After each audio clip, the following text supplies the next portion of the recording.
If your off-plan listing is getting views but no inquiries, it's not the market, it's not the price, and it's definitely not buyers not being serious.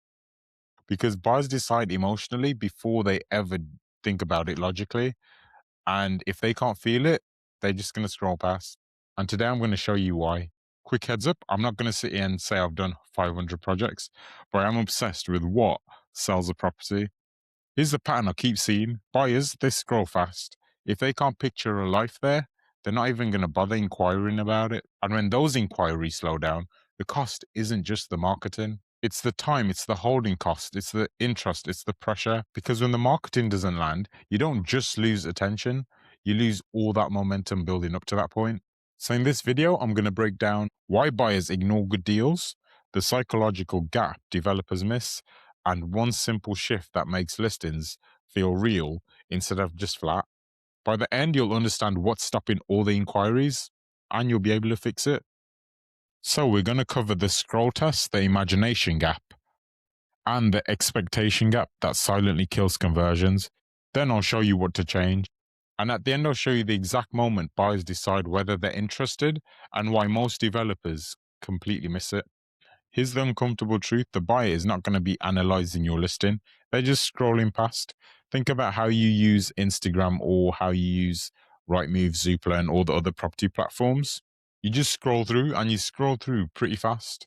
You don't zoom into the floor plans. You don't look at the square footage. You either feel something or you just simply move on. Now you got to ask yourself, when was the last project that you got that had 300 plus views? A strong click-through rate, but barely any inquiries. Did you check how long they stayed on the page?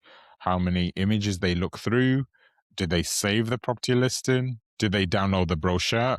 Or did they return to view the property at a later time? Because views mean they're curious, but if they inquire, that means they're emotionally attached.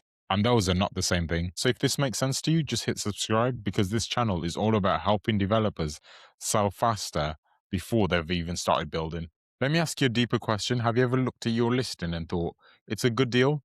Why aren't people inquiring? So let's unpack that right. When you say good deal, what are you measuring? Are you measuring yield, the GDV, the location, the finish quality, or the margin? Because that's all logic. Buyers don't start there whatsoever. They start at, can I see me and my family living there? If your listing only shows basic exterior CGI or floor plans, building specs, all that, you're asking the buyers to do all the imagining of what it'll look like.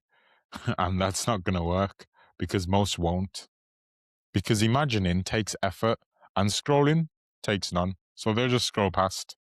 The gap between what you see in your head and what they see instantly, that's the imagination gap. And that's where you lose them. Here's what's happening. When someone scrolls, their brain asks one fast question. Does this feel like me? Not what's the EPC rating, what's the rental yield, or what's the ROI. It's emotion first and logic second. So if the emotions never get triggered, the logical part of the brain never gets its turn. That's why two properties with similar numbers can perform completely differently. One will feel real, one will feel flat. It'll be the same price, but a completely different perception. Now, here's the part most developers miss. You've been on site, you've walked the space, you've seen the light hit the windows, you can picture the finished kitchen, you're emotionally attached. The buyer, they're just looking at pixels. That's the expectation gap. You expect them to see what you see. They can't, because you've lived the vision the past few months during the development. They haven't. This is why you always hear, it's nice, but I'm not sure. That just means I can't picture me and my family living here. And if they can't picture it, they're not going to inquire about the property. So what changes this? It's just clarity, not more information, not longer descriptions, not a cheaper price. Just clarity. When buyers can see the light, the scale, the furniture layout, and the lifestyle, their brain stops working as hard and the emotional decision becomes easy. And when emotional decisions become easy, inquiries follow. This is why having strong visuals outperforms specs alone. Not because they're pretty, but because they remove the effort that the buyer will need to imagine the space, which closes the expectation gap. Now remember, I said I'd show you the exact moment that buyers decide. It's this. The first 3 seconds on the main image. That's it. If in 3 seconds they can't picture their life with their families in that property, they'll scroll past and they don't come back. So if your listing is getting ignored, it's not random, it's predictable. And if it's predictable, it's fixable. At the start of this video, you might have felt like, oh, buyers aren't that serious. But now you understand they scroll fast, they decide emotionally, and they won't do the heavy imagining. And that clarity will drive all the inquiries. That's how you market before you build. So if you've got an upcoming project and you want buyers to picture it instantly, there's a link in the description, so just book your free consultation call. We'll look at your project and decide whether strong visuals will really push the needle for you. No pressure, just clarity. Bye.